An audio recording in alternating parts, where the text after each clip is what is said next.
Eso.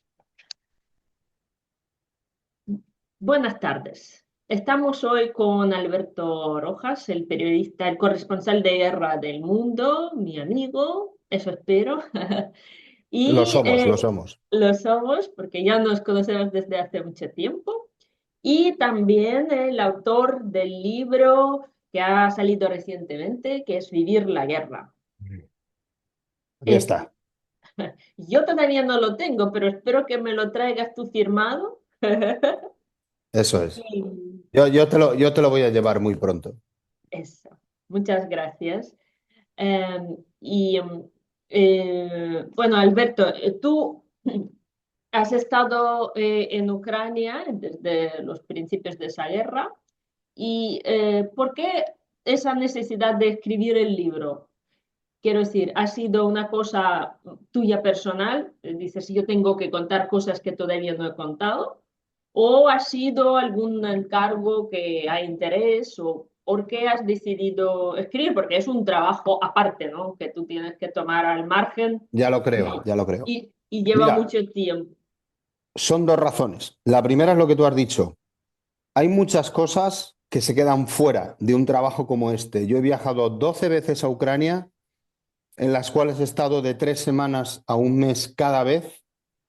Hemos hecho junto con Víctor Kolomiec, la persona que viene conmigo, conduciendo, incluso también contigo, porque también hemos trabajado juntos.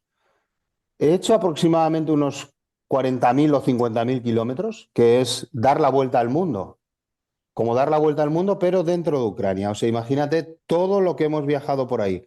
Entonces, son tantas experiencias eh, que, lógicamente, sobre todo por la parte experiencial o la parte anecdótica, no caben en un libro, no caben en un artículo de prensa.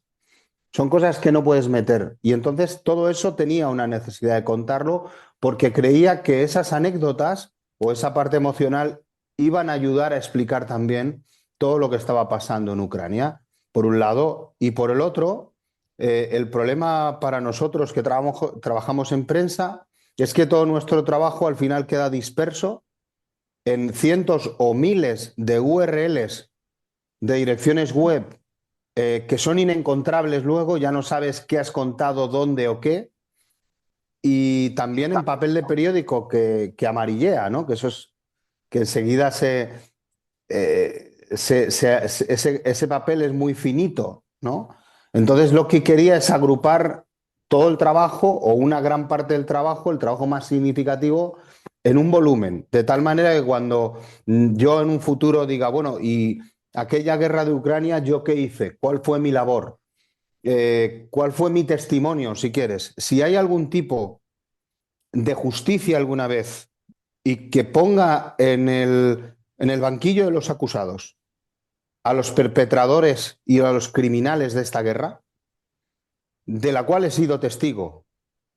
Yo he asistido a un crimen masivo. Mi declaración ante el juez sería esta. Esto es lo que yo vi. A mí no me lo ha contado nadie. Lo vi yo. Y está aquí. Esta es mi declaración ante el juez. Y esta es la explicación que te puedo dar.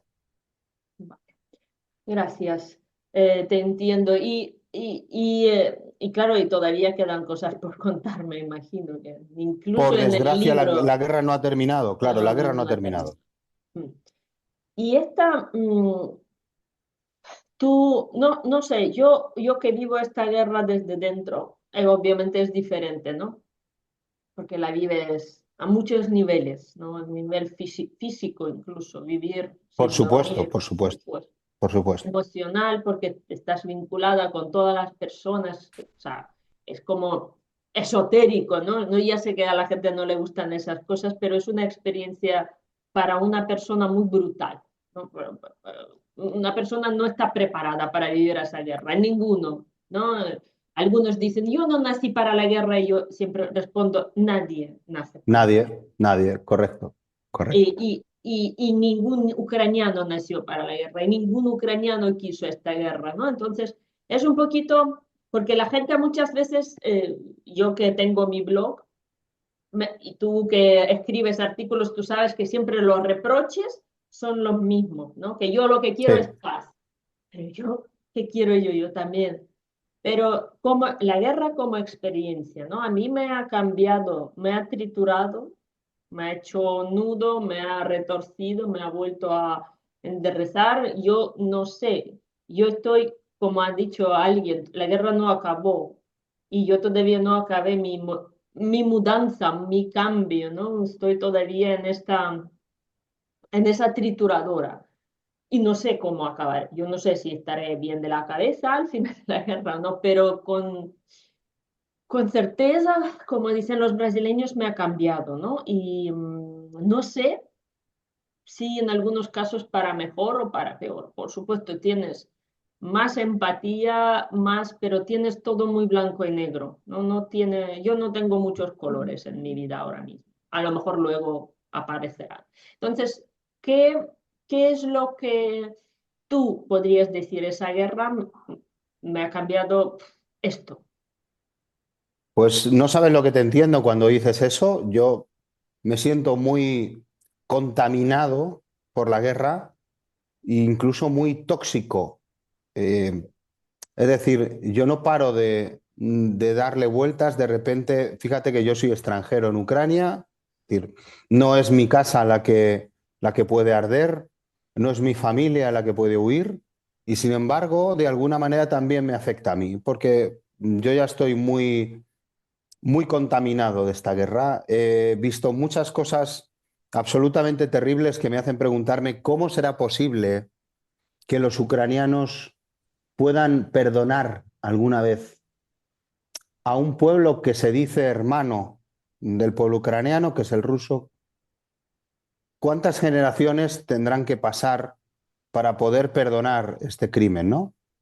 Y yo necesito, no es que quiera que la guerra acabe, yo de alguna manera necesito que acabe, porque será la manera, y creo que también para ti y para mucha gente, de cerrar este proceso.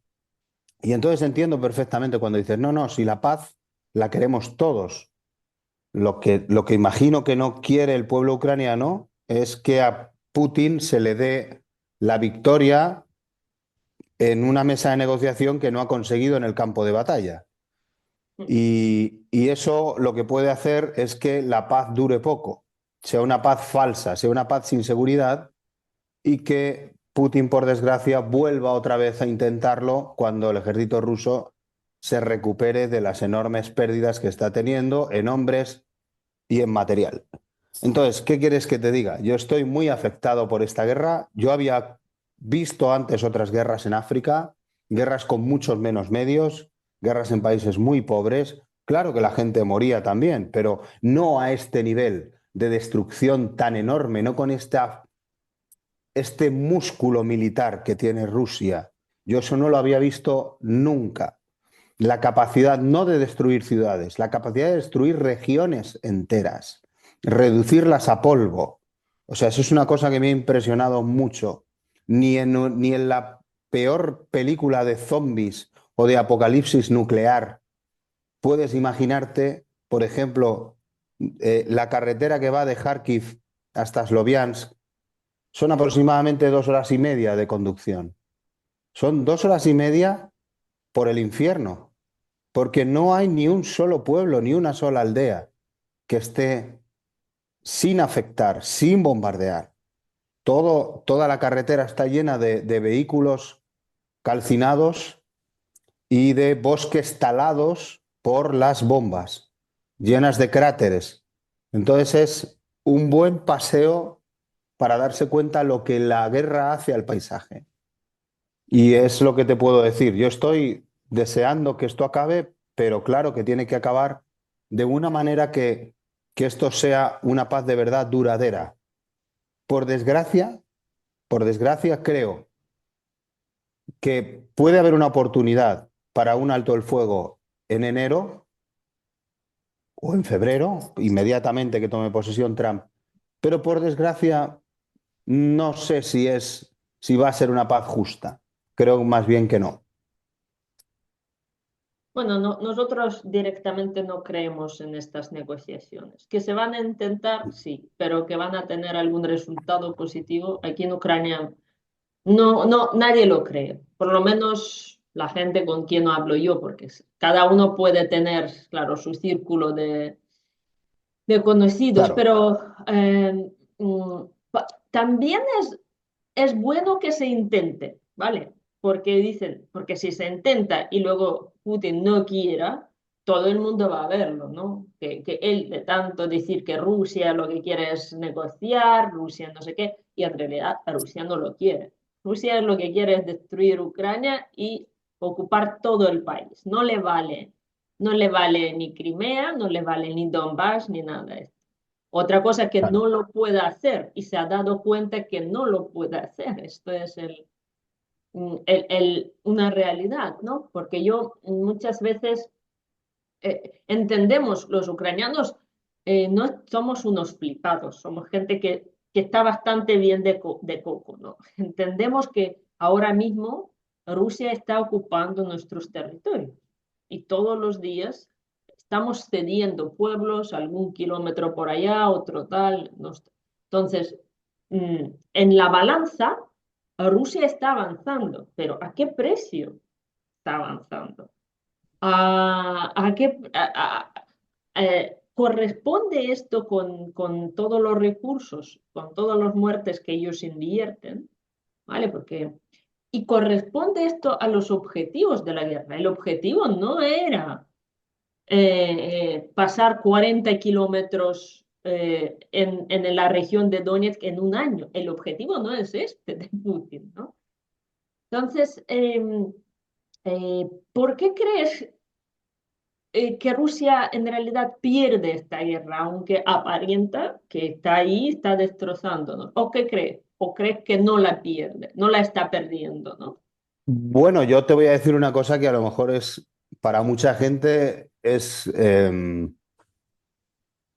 puede ser escandalosa, pero yo creo que Rusia perdió la guerra las primeras semanas de abril, de marzo-abril de 2022.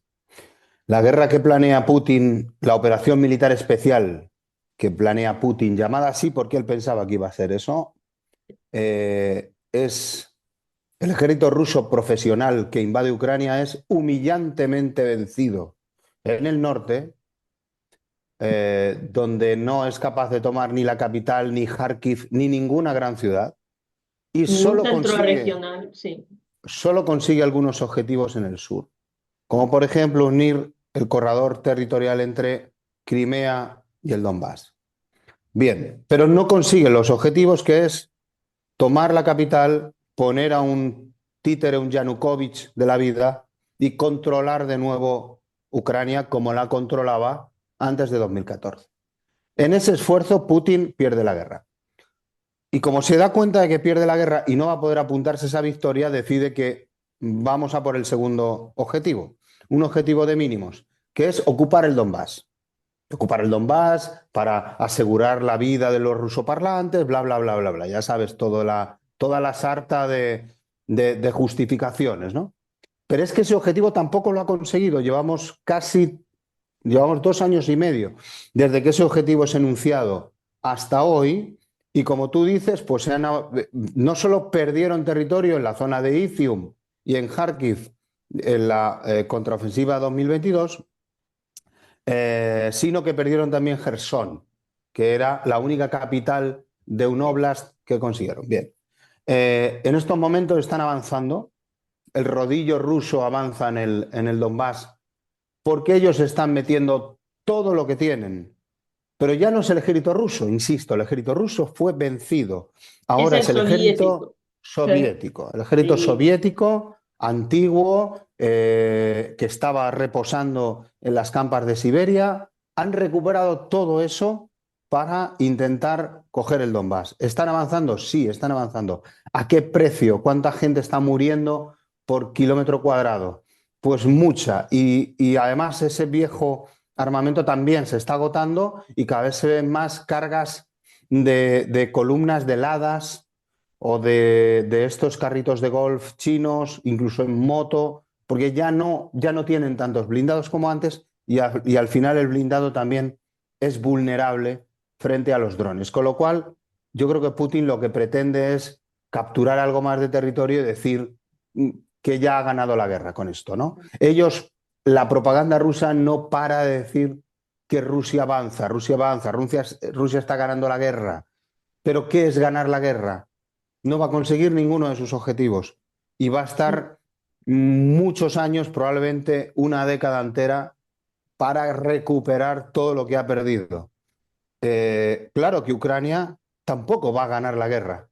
¿Por qué? Pues por las enormes bajas que está teniendo, un país que además, como todos los países soviéticos, ya tenía una pirámide de población muy complicada, donde cada vez hay menos jóvenes. También nos pasa en Europa, pero justo ahí creo que en los países soviéticos es todavía más pronunciada esa tendencia. Entonces, yo creo que esta guerra, por desgracia, no la va a ganar nadie, pero esa idea de que Rusia está avanzando y eso de alguna manera garantiza una paz, no, eso no garantiza una paz ni una victoria. Y bueno, me ha gustado, yo escuché eso del ejército soviético, que ahora estamos luchando contra un ejército soviético, en realidad, Tú sabes que por algunos tanques, gratuito. algunos tanques que están usando perdón, los rusos Los, ahora, se usaron para la primavera de Praga. Están usando ese material. La primavera de Praga. detrás. Están Sí. usando ese material. Bueno, no solo esto, Alberto. Hace un par de semanas, yo, fíjate, se me olvidó comentarlo en mi blog, pero el estudio cinematográfico Morfilm ha dicho que han donado los tanques que tenían como el requisito teatral para grabar películas. O sea, han donado el ejército ruso los T-34, que todavía son en la época de Stalin. Y tú dices, pero ¿cómo es posible? Y además, no es que no nos reímos de esto. Esto era el jefe, el director del estudio que salió y oficialmente se lo dijo no sé si era Putin o alguien, diciendo eso. O Sí, sea, todo orgulloso que hemos donado los tanques que estaban ahí imitando batallitas.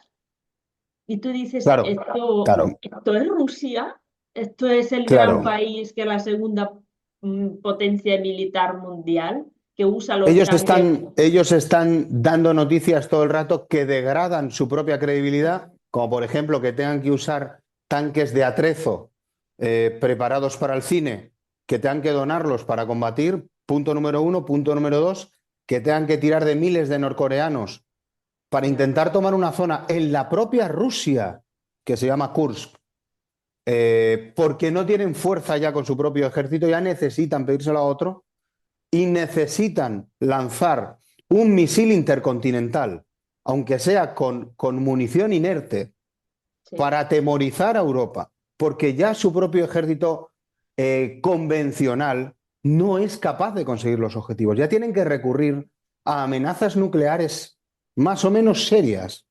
O sea, ellos no se dan cuenta que todo eso degrada su credibilidad como ejército poderoso.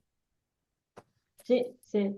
Eso es porque nosotros, mira, nosotros tenemos un montón de... Yo no me dedico a ridiculizar Rusia, ¿no? Porque para mí sigue siendo un país terrorista, un enemigo que nos hace muchísimo daño. Entonces, pero hay un montón de canales ucranianos que se dedican a esto, a analizar todos los programas de propaganda, todos los medios rusos que van difundiendo esto. Y es alucinante, ¿no? Es para como se dice, reír para no llorar.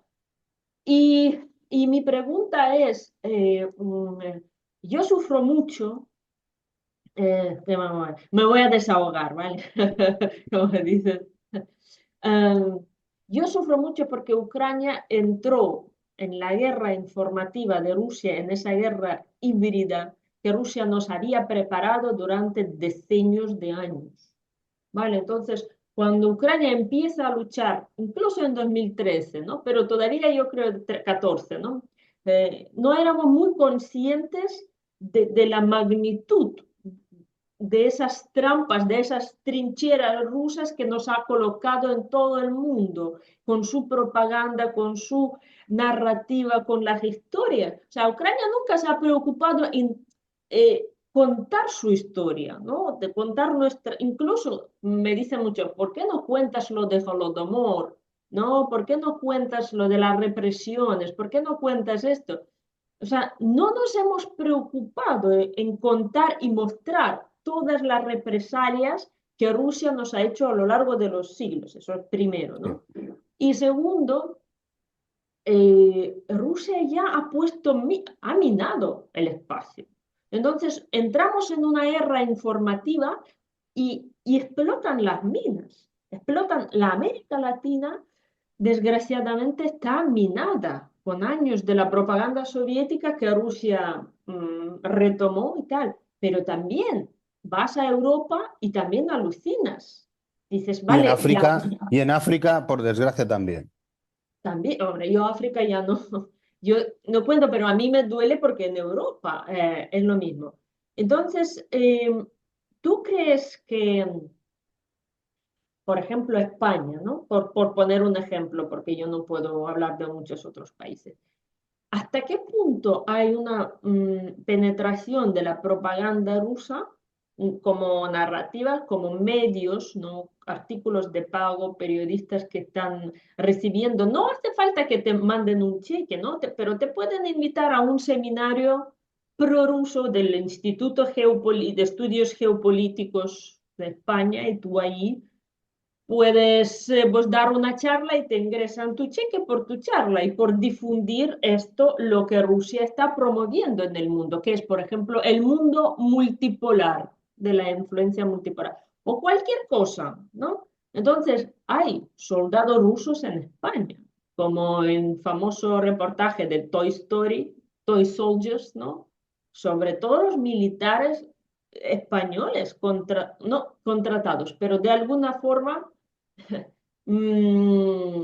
incorporados a las narrativas rusas y no solo ellos. Entonces, tú le ves el peligro y tú lo notas, quiero decir, mm, si es una estupidez que una persona es ignorante o es una persona que lo hace a propósito y lo difunde a propósito. Bien, Como, mira, esto es un tema, yo no soy experto en propaganda rusa, pero bueno, alguna cosa ya he ido aprendiendo en todo este tiempo, te puedes imaginar. Sí te puedo decir que, igual que tú decías que Ucrania estaba completamente desnuda o no preparada frente a la propaganda rusa que ellos ya llevaban tiempo lanzando y y perfeccionando, lo mismo se puede decir de Europa. Europa no ha sabido frenar esta historia hasta que empezó la invasión a gran escala. Yo creo que ahí Bruselas, sobre todo, ya tomó conciencia de ello. Todavía no se ha conseguido frenar, evidentemente, pero al menos hay gente a la que ya le preocupa. Yo creo que los rusos son expertos en propaganda. Expertos. Gastan muchísimo dinero, muchos recursos y ellos saben dirigir su propaganda a un público determinado. Por ejemplo, la propaganda rusa en Rusia, que es muy conservadora, podríamos decir que es de derechas o de ultraderecha incluso, no tiene nada que ver con la propaganda rusa destinada al pueblo español, que es una propaganda, si quieres, buscando al público de izquierdas, mucho más cercano a posiciones comunistas y tal. ¿Por qué? Porque el pueblo español nunca ha sufrido ¿cómo decir?, una ocupación comunista o un régimen comunista tan largo como fue la URSS, por ejemplo. Entonces aquí todo ese tipo de narrativas en un porcentaje de la población van calando. Y y han conseguido tener a la gente adecuada para lanzar los mensajes adecuados. Algunos porque cobran, y yo estoy convencido de que hay perfiles que están cobrando en criptomonedas del Kremlin, y dos, porque hay personas que ideológicamente también son cercanas a las posiciones rusas, tanto a extrema izquierda como a extrema derecha. Porque esto en España se dan los dos casos. Tenemos a personajes de extrema izquierda y de extrema derecha que son prorrusos. En Europa pasa exactamente lo mismo, tanto si son nostálgicos de la URSS como si son amantes de los hombres fuertes y de los autócratas y de todo este tipo de personajes, ¿no? Bien, o sea que lo mismo te apoyan a Nicolás Maduro que a Vladimir Putin. porque lo consideran un contrapoder de Estados Unidos y de las democracias liberales. Entonces, ¿qué pasa en España? En España eh, no hay mucha gente que sea prorrusa o difusores de la propaganda rusa, pero hay determinados perfiles que sí que llegan a mucha gente, sí que llegan a mucha gente, y eso es preocupante. Eso es preocupante. Y además, normalmente lo hacen con narrativas que se ve que ya están lanzadas desde algún sitio, que puede ser diseñadas en Rusia, porque repiten en tiempo y forma absolutamente lo mismo. Lo mismo, a veces incluso utilizando las mismas palabras. O sea, se ve que son narrativas orquestadas, preparadas, empaquetadas para ser servidas al público español. A veces son cosas muy evidentes y muy chuscas, pero a veces son cosas más inteligentes. Y se ve, por ejemplo, mira, en los últimos días, en los últimos 3 días, gente que está totalmente desconectada de la guerra, que no le interesa nada, me han hablado, por ejemplo, en el gimnasio. Oye, ¿qué coño pasa con esto? Es que Biden nos va a meter en la Tercera Guerra Mundial. Y ya, claro, hay que decirle, bueno, Biden, vamos a ver, Biden, ¿por qué? Es decir, aquí hay un autócrata que ha invadido un país, que lo ha destruido, que ha matado a miles de personas, que ha secuestrado a miles de niños y que ha mandado un misil intercontinental a una ciudad poblada. Y dime quién va a meter aquí en la Tercera Guerra Mundial. No, no, es que Biden, claro, bueno, Biden lo único que ha hecho es autorizar el uso de un arma en un determinado punto del frente para que un ejército se defienda de una invasión. Y además, de una manera tan limitada, con tan pocos misiles, que ni siquiera le va a hacer un daño real a Rusia. O sea, esto es una manera de que le tengamos miedo a Rusia y que queramos una paz, la paz que sea y lo que nos digan cuanto antes y que darle a Putin lo que sea para que no se vuelva loco. Es decir, no, vamos a ver. Y todo eso hay que explicarlo, ¿no? Pero, ¿ves? Pero ya han conseguido colar el mensaje. Biden nos mete en la La Tercera Guerra Tercera Guerra Mundial. Mundial. Ya han conseguido colar un mensaje de una manera inteligente, porque si no, el mensaje no cala. Es decir, ellos son, insisto, son muy hábiles en masquirovkas y en engaños y en campañas masivas de desinformación. Son los mejores. Y tenemos un enorme problema, no solo en España, en Europa entera, porque toda esa narrativa la tenemos presente en el día a día. No han conseguido cortar los emisores de ese tipo de propaganda. Te voy a decir que en España la policía tiene ya la lista de los agentes que cobran del Kremlin para difundir este tipo de narrativas, porque se la ha pasado el FBI lo ha estado investigando durante un tiempo, en Estados Unidos ya desvelaron el nombre de youtubers y de podcasters y de influencers que estaban cobrando de Rusia, en Bitcoin y en otras criptomonedas, y todo eso, tarde o temprano en España se sabrá. Y tengo la sensación, y tengo una buena fuente que me lo ha dicho, que no nos vamos a llevar ninguna sorpresa. Olga, van a estar todos los nombres que pensamos que están, van a estar. Ya. Lo que huele a ¿cómo se dice? Lo que huele a M, lo que sabe como M, ¿qué será, no? Va. Si se mueve como un pato y suena como un Es un pato, cuac, pato, cuac, es que es un pato. es este pato, sí. Y además, a mí me duele a veces ver gente inteligente venderse, ¿no? Porque yo digo, mira, si se vende la Yusi, vaya, que no tiene mucha salida, no, yo qué sé, yo por poner un ejemplo, ¿no?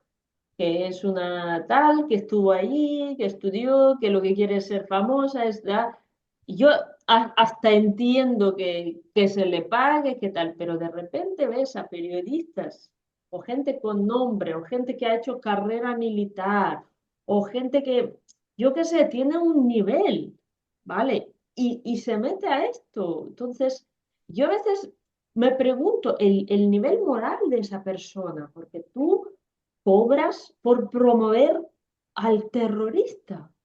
No sé, yo a veces me descolocan, ¿no? Que de repente te ponen una persona y yo digo, ¿qué necesidad tú tienes de difundir todo esto, de defender esto? Entonces, Bueno, hay gente que elige bando y normalmente elige mal, pero es cosa de ellos. Yo creo que en España hay dos tipos de personajes, el que cobra y el que no cobra del Kremlin, pero le ha ido bien.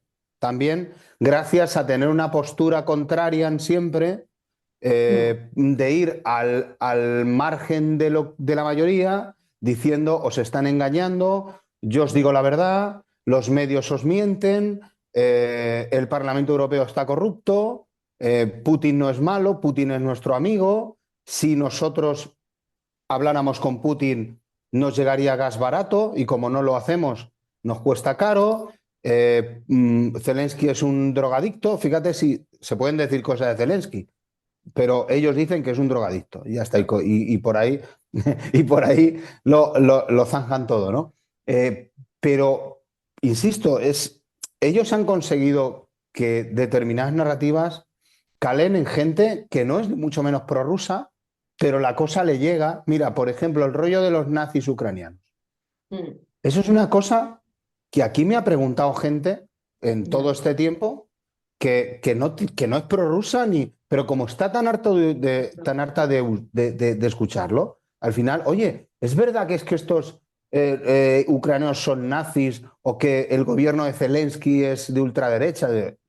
Esto es una gigantesca mentira. Es decir, hemos estado miles de periodistas internacionales independientes en Ucrania durante todo este tiempo. Oye, y el Tercer Reich todavía lo seguimos buscando. No lo hemos encontrado. Gente ultraderecha habrá, como hay en el campo del Atlético de Madrid o cualquier campo español. Claro que hay fascistas y creo que hay idiotas, pero quiero decir, no más que. Por eso que ellos han elaborado una serie de narrativas y han conseguido a base de repetirlas, sí, por un lado que pensemos que todos los ucranianos son simpatizantes del nazismo y a la vez eso sirva para deshumanizar, y ahí eso me parece mucho más grave, la deshumanización del pueblo ucraniano para que esta invasión criminal se produjera. sí. Y de hecho ya han hecho un estudio, ¿no? Que lo de los nazis ucranianos apareció por primera vez por la invasión rusa a Ucrania en 2014. O sea, antes de que Rusia no nos invadió, no éramos ni nazis, ni existían nazis. O sea, el concepto del nazi ucraniano nace cuando Rusia empieza a invadirnos. Y ya en el año 22 han hecho un estudio terrible, terrible, de resultados terribles, ¿no? Que justo unos días antes, unos semanas antes, y después de esa invasión a gran escala, es cuando aumentó desproporcionalmente la palabra nazi en los medios, que los rusos inundaron los medios en todos los idiomas con las palabras nazis. O sea, el nazi Sí, ucraniano realmente nació el 24 de febrero del año 22. O sea, antes, bueno, lo iban calando, ¿no? Iban soltando piedrecitas, pero como concepto, nadie sabía, ni tú en España sabías que en Ucrania había nazis a lo mejor, ¿no? Pero de repente, wow, pues claro, si ahí hay nazis hay que ir a matar a los nazis, pero a nadie se le ocurre pensar cuándo aparecieron los nazis, ¿no? En la era de Cromañón, del hombre de las cavernas, no, el 24 de febrero. Entonces, claro, cuando yo digo que aquí, en esta guerra, hay muchísimos responsables, también me estoy refiriendo a determinados perfiles, algunos de ellos pseudoperiodísticos, que han ayudado una y otra vez a extender esa idea deshumanizadora de los nazis ucranianos. Porque no es casual que en Rusia se use esa idea, porque un país tan sometido a las muertes del nazismo como Rusia durante la Segunda Guerra Mundial, lógicamente esto lo iban a usar.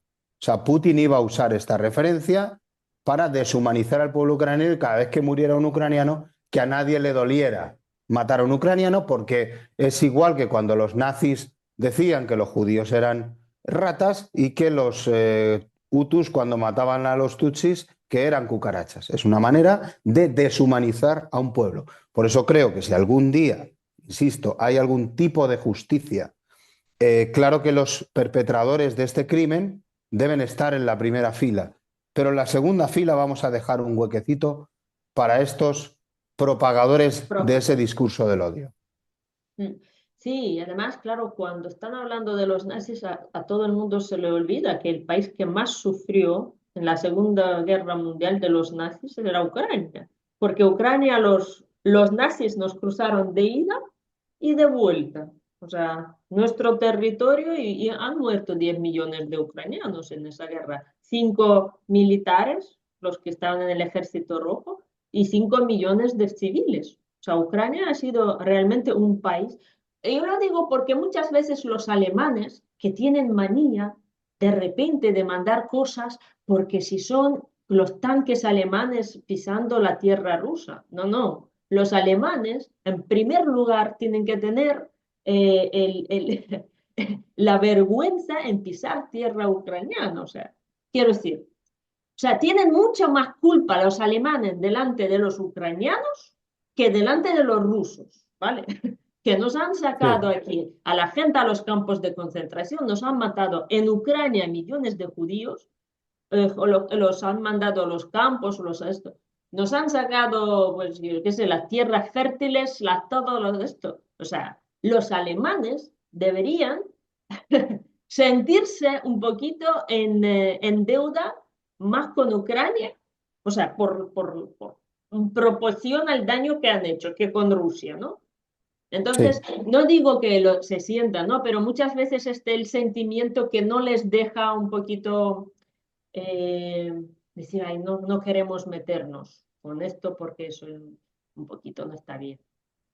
Pero también ellos lo invierten, ¿no? No lo ven como es en realidad. Es así que el pueblo ucraniano no tuvo un siglo XX muy placentero, que digamos, ¿no? Yo creo que probablemente y porcentualmente sea el pueblo que más ha sufrido en términos de guerras, ocupaciones, genocidios y hambrunas inducidas durante el siglo XX, Represalias políticas, represalias, y llegó el siglo XXI y ahora tenemos esto, ¿no? sí, sí. Bueno, muchos han dicho que Rusia nunca dejaría a Ucrania vivir tranquila. Nunca nos ha dejado en esos 400 años ni nos iba a dejar. Entonces, cuando nos separamos en el 91, muchos políticos han dicho no hemos derramado sangre para pagar esto. Y ahora lo estamos derramando porque Rusia no nos iba a soltar sus metástasis, ¿no? No es un imperio que deje a los otros vivir tranquilos. Y yo quería preguntarte otra cosa. Ah, ¿Cuál es tu visión? Vamos a ser optimistas, no vamos a ser realistas. Tu visión de la victoria de Ucrania. ¿Cómo, qué puntos tú dirías esto es la victoria de Ucrania? Vale, Eso vamos es lo a, justo, es lo correcto, es lo que tiene que ser. vale, ahora mismo la victoria de Ucrania es haber conservado el Estado ucraniano en un 80% del territorio aproximadamente. La promesa, que creo que sí se va a cumplir, de entrada rápida en la Unión Europea. Una posible, o voy a decir más que probable, ayuda masiva europea para reconstrucción del país. Espero que también que Europa rearme a Ucrania de la manera o de una manera que resulte ya a Rusia muy, muy difícil de invadir Ucrania, o sea, que logres crear una disuasión lo suficientemente importante como para que Rusia ya no se vuelva a plantear volver a invadir. Claro que Ucrania yo creo que ahora va a perder esos territorios que Rusia invadió, pero por ser optimista, como tú dices, veo para el futuro una situación muy parecida a la de Alemania en los años 80. En los años 80, finales de los 80, cae el muro de Berlín, se viene abajo el régimen soviético y eso provoca que las dos Alemanias que estaban divididas se encuentren. Creo que con el fin del putinismo, porque el putinismo no va a ser eterno, sí se puede dar un caso o una situación en la que toda Ucrania se reencuentre. Eh, ¿Por qué? Pues porque Ucrania, o digamos los aliados de Ucrania, también van a tener cosas que negociar. O sea, parece que Rusia solo tiene la sartén por el mango y no es eso. Tú, por ejemplo, si Putin quiere que le caigan las sanciones y las sanciones están haciendo mucho daño a la economía rusa, no la han tumbado, pero están haciendo daño a la economía rusa, si quieres que te quiten esas sanciones, tú puedes negociar muchas cosas. Puedes negociar, por ejemplo, celebrar un referéndum a 10 o 15 años en todas estas regiones que además esté organizado y auspiciado por la comunidad internacional, por ejemplo. Eso es una de las cosas que puedes negociar. O sea, yo no soy tan pesimista con el hecho de que esos territorios se hayan perdido para siempre. Yo no lo creo. Pero tiene que caer Putin, evidentemente, tiene que morir Putin, tiene que caer su régimen. Entonces el nuevo régimen que quiera lavar la cara frente al extranjero, frente a Occidente, podrá negociar ese tipo de cosas. Eso es lo que yo veo. Veo también una salida de Zelensky exiliado en un exilio dorado, por ejemplo, a Londres, para que el que venga pueda celebrar elecciones y pueda negociar. A Hollywood, Y vamos a mandarle a Hollywood que le va a gustar más. claro, lo que pasa es que yo no sé si él sigue siendo actor. Yo creo que se ha fundido con su personaje de, de dirigente heroico, no lo sé. Pero en Bueno, cualquier pero ahí caso, podrá hacer papeles heroicos también, ¿no? eso Ah, es, sí, a lo mejor que se esta convierta es el, en el nuevo Tom Cruise. el plan, Y yo sí. sí que creo que mm, Ucrania no va a entrar inmediatamente en la OTAN porque esa va a ser precisamente lo que Rusia va a pedir, pero sí en la Unión Europea. Sí que creo que la entrada en la Unión Europea va a ser rápida y va a hacer que Ucrania recupere niveles de preguerra relativamente rápido. Yo no estoy de acuerdo contigo porque los territorios ocupados no es Alemania, ¿vale? Bueno, Rusia, es un ejemplo, es un ejemplo, sí, es un sí, no, ejemplo. pero mucha gente pone este ejemplo como las dos Coreas o la Alemania del, no, del este y del oeste, ¿no? Pero es que Rusia repobla esos territorios. Rusia saca a la gente ucraniana de, primero, los que se sienten ucranianos y se sienten amenazados por esta guerra, salen. O sea, salen porque saben que no hay vida. Y de hecho, incluso en Mariupol había gente que se quedó primer Sí. año pensando que iban a arreglárselas con la tal administración rusa, digamos, pero a lo largo de un año salieron, porque no hay cómo, ¿no? Entonces, Rusia, todos los territorios ocupados vivos, que no están hechos como piedra sobre piedra como Bakhmut, ¿no? Pues ellos lo que hacen es repoblar, sacan a los ucranianos y traen a los rusos. Entonces, de aquí a 5 años, la mayoría va a ser rusa, no va a ser ucraniana. Entonces, sí que podemos perder yo no digo que tengamos que luchar, pero va a haber un cambio. Están ahí los buriatos, están ahí la gente que viene y les financia a Rusia la compra de un piso en el Mariupol, ¿entiendes? Entonces, estos territorios no son como Alemania que se separó, ahí nadie repobló a los alemanes, ahí los rusos no vinieron y no sacaron a los alemanes de sus casas, ni pasó esto en las Coreas, las dos Coreas, por ejemplo. Aquí sí, aquí Rusia lo ha hecho durante muchos siglos, repoblar los territorios para disolver la identidad de cada región, de cada esto. Donbass ha sido ucraniano. Donbass ha sido exterminado por Holodomor, era la región que más sufrió, donde más cantidad de ucranianos murieron por hambre, y luego vinieron los rusos. Y claro, y la población prorrusa ahí no es prorrusa, es rusificada, ¿vale? Y a mano dura, a hambre, a matanza, todo esto. Entonces, lo mismo, lo mismísimo está haciendo en todas las regiones donde queda Rusia. Entonces, no hay forma de recuperar después esto, ¿vale? De forma buena, a las buenas. No, no, yo no la Bueno, veo. yo espero que, a ver, evidentemente, poco tengo que decir a lo que dice porque es absolutamente histórico y cierto lo que estás diciendo. Bien es cierto que el Donbass fue rusificado por Stalin durante mucho tiempo, sobre todo después del Holodomor y de la Segunda Guerra Mundial. Fue rusificado con población llegada de toda la Federación Rusa, pero eso no impidió que fuera parte de Ucrania cuando se separó, cuando llegó la independencia, porque se suponía que era parte del mapa ucraniano, ¿no? Y votaron. Y Ucrania votaron. votó por la independencia, Crimea Eso es. votó. O sea, no es que ellos, pero quiero decir que ahí se hablaba ruso, no porque se hablaba ruso, porque mataron a todos los ucranianos que hablaban ucraniano en los años 30, ¿entiendes? Sí, sí. Entonces, eso Yo es. sé lo que dice.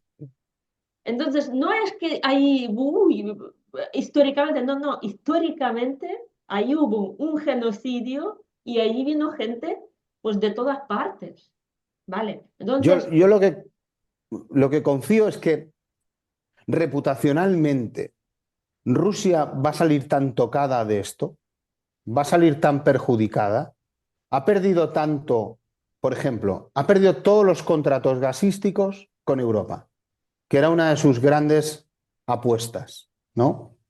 Entonces, si todo eso quiere recuperarlo, y si quiere recuperar la reputación internacional, tendrá que dar pasos, creo que, y sacrificar parte de todo el mal que ha hecho, ¿no? O de volver atrás, todo el mal que ha hecho. O sea, es verdad que lo que tú dices mm, es es difícil volver atrás, es difícil volver a sacar a los buriatos, como tú dices, probablemente a los buriatos ya no los vas a sacar nunca.